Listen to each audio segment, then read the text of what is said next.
Faith doesn't need to be complicated. In fact, it shouldn't be complicated.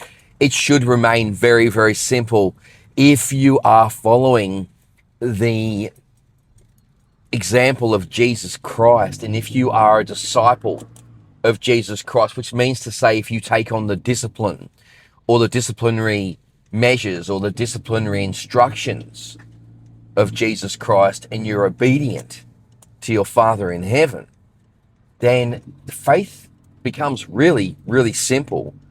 And I'm not even exaggerating. It needs to be simple. It needs to be so simple that you are basically just doing what you're told. And that's what obedience is. You start to worry, God says, don't worry, so stop worrying. And you'll say, oh, that's easier said than done. That's the issue, is that you're getting in the way of the solution by trying to intellectualize it, and you're trying to put a barrier. And we do this so regularly, and I do it as well, where we're consistently putting a barrier between us and God.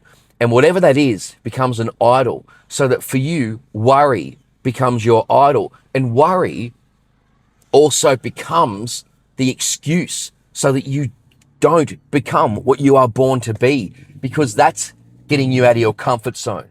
If you are doing what God is asking you to do, God will be consistently building strength within you, building growth within you. And the only way to do that is to strip you of yourself so that there is more room for Him.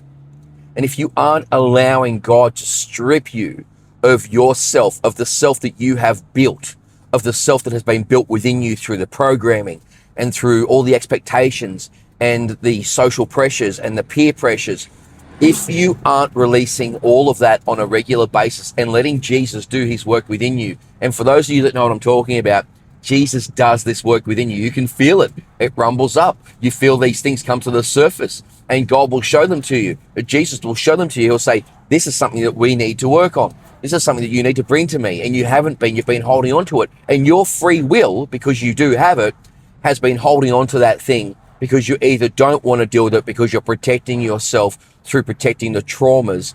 Watch my other videos, you'll understand more about that.